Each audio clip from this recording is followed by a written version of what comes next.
Comme l'indique sa constitution, la France possède une organisation décentralisée. Le territoire national est divisé en 3 types de collectivités territoriales. Sans compter les territoires d'outre-mer, il existe actuellement 12 régions, 94 départements et plus de 35 000 communes. La France est d'ailleurs le pays européen qui recense le plus grand nombre de communes. À elle seule, elle représente près de 40% de l'ensemble des communes des pays européens. Pour mettre fin à la France des clochers et simplifier le maillage administratif, les autorités poussent depuis quelques années les communes à s'assembler autour d'établissements publics de coopération intercommunale. Il existe à ce jour 4 types de PCI. Les communautés d'agglomération, les communautés urbaines, les communautés de communes et les métropoles. Aujourd'hui, presque toutes les communes sont regroupées dans une intercommunalité, le regroupement intercommunal n'étant plus volontaire, mais obligatoire. Ainsi, en région Provence-Alpes-Côte d'Azur, le territoire est composé d'une trentaine de communautés de communes, d'une quinzaine de communautés d'agglomération et de 2 métropoles, Nice-Côte d'Azur et Aix-Marseille-Provence. La création des EPCI remet en question le principe d'égalité des territoires. En effet, jusqu'à présent le territoire national était constitué de collectivités aux compétences et prérogatives similaires. Ainsi, il suffisait de décrire le fonctionnement d'une commune lambda pour comprendre le fonctionnement de toutes les communes du territoire.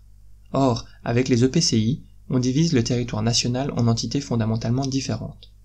Depuis la Révolution française, le territoire est volontairement découpé de manière quasi géométrique sans que les particularismes locaux ne soient pris en compte.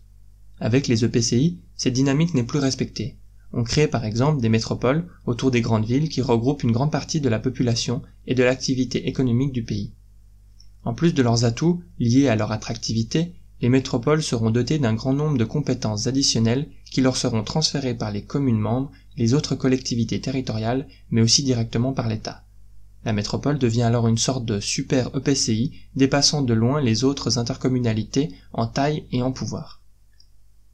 Devant cette nouvelle réalité, on peut se demander ce qu'il adviendra des territoires ruraux situés en dehors de ces fameuses métropoles. On observe aujourd'hui 2 types de regroupements territoriaux encadrés par la loi et qui semblent présenter un échappatoire à ces territoires qui risquent d'être marginalisés. Premièrement, il ne faut pas oublier que les territoires hors métropole appartiennent tout de même à un EPCI type communauté urbaine, communauté de communes ou d'agglomération. Mais devant leur situation de faiblesse par rapport aux métropoles, le législateur a prévu que celles-ci puissent s'unir pour former des pôles d'équilibre territoriaux et ruraux.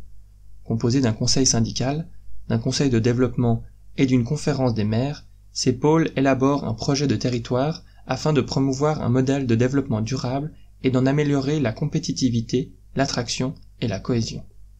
Cependant, on ne confie pas à ces pôles d'équilibre autant de compétences qu'aux métropoles, et cela nous amène à douter de leur capacité réelle à assurer l'équilibre territorial promis.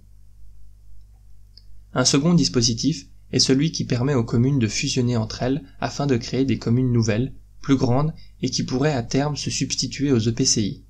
Ce nouveau dispositif semble porter ses fruits puisqu'en 2015, plus de 1000 communes ont fusionné pour former 300 communes nouvelles, réduisant ainsi de 700 le nombre de communes françaises. L'Association des maires de France s'est par ailleurs investie en faveur des communes nouvelles et apporte son soutien et son expertise aux communes souhaitant fusionner. Il ne fait aucun doute que tout processus de décentralisation avancé engendre de fait une inégalité entre les territoires disposant d'atouts naturels et historiques et ceux qui en sont dépourvus. Cependant, en 2003, les dispositifs de péréquation qui obligent l'État à favoriser l'égalité entre les territoires prennent une valeur constitutionnelle. La dotation de solidarité rurale vise justement à apporter un soutien aux territoires hors métropole. Au-delà des enjeux de développement économique territorial, la décentralisation des prestations sociales pose de nombreuses questions. Peut-on accepter l'idée selon laquelle le niveau des prestations sociales varie selon le lieu de résidence? La réponse sera bien entendu négative. Le principe d'égalité entre les bénéficiaires des aides sociales empêche toute action à géométrie variable.